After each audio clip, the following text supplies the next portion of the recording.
In this video, a bizarre story, a stranger tried to buy her house but got the wrong address. You must have the wrong address. Yet the man, oblivious, flaunted a staggering 25 million offer bold indeed. Her lower house was listed for 20 million now, that's a price. Even 500 million sounds charming after that. Faced with tempting terms, the woman was speechless and took her family to the new home the next day, bragging to her son.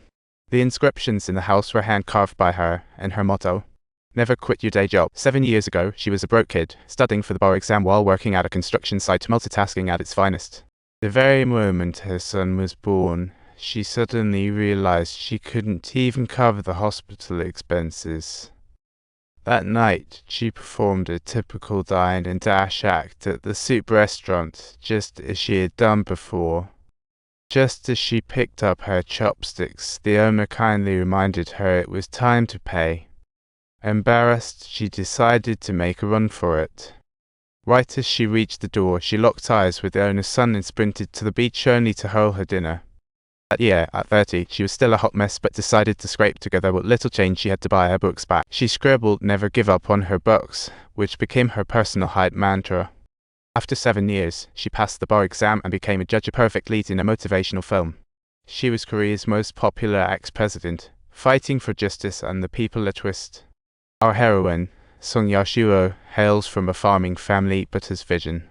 She boldly quit her judge job and opened her own law firm with borrowed cash. The old-timer lawyers looked down on her, but she had one simple goal: make her family's life better, easy peasy. Like a nightclub hustler, she handed out cards everywhere, mocked by peers as uncultured dropouts.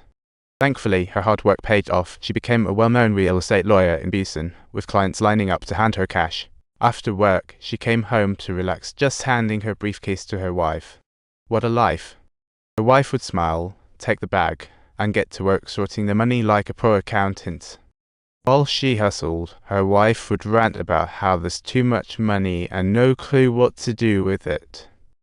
With business booming, Song got herself an assistant and offered double the salary because why not? With the help of her assistant, she finally got to skip overtime and took the family to visit an old friend. She introduced her family to Big Saint, reflecting on how time flies. The kid who used to dine and dash is now thriving. Proudly showing off her family, she could hardly hold back her emotions. However, Big Saint politely declined her kind offer, asserting that he had actually forgotten all about it a long time ago. Big Saint seriously responded that they couldn't settle 7 years of debt with just this little amount.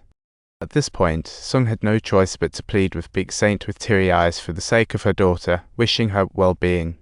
Hey, wifey, you alright? Just want you to be well-fed. Do your best at eating well. Thanks for getting me someone who can appreciate loyalty. From then on, Song enjoyed Big Saint's soup, but soon competitors were envious. With business booming, competition became fierce. Song stood tall to face it head-on. Noticing neighbors seeking tax advice, she decided to pivot her strategy. Suddenly, protests erupted downstairs. Lawyers were taking to the streets. The bad news hit her as she reached the stairs, witnessing a life-altering scene. In chaos, a young student bumped into her, bewildered by the unfolding drama. Just then, a masked individual wielding a baton suddenly came into her view, just like a scene plucked directly from a movie. That night, while having drinks with old pals, discussions turned serious after a few rounds. Brothers were enthusiastic about jokes, but the journalist alone scoffed at the confusion and uncertainty of the state of affairs. The debate quickly spun out of control, leading to a furious brawl between two old friends at the dining table, causing astonishment and shocking everyone present.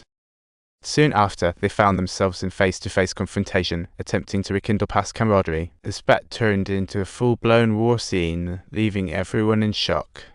In the midst of the heated argument, grievances poured out like a spring, thus prompting Song to deeply reflect on her personal beliefs. Unfortunately, after that day, Song never saw her kindred spirit again. Investigations and leads started rolling in, and life began to settle down once more. The Korean wave returned, but few delved into the nuances of national security laws. A call for help rang out again as the crisis surrounding national security laws began to loom. But alas, legal red tape kept pulling her back. All she wanted was to live a simple life. As pressure built up, she faced each day like a soldier in battle, full of mixed emotions. Yet she held firm to her belief that hard work would eventually bear fruit. Want to learn more?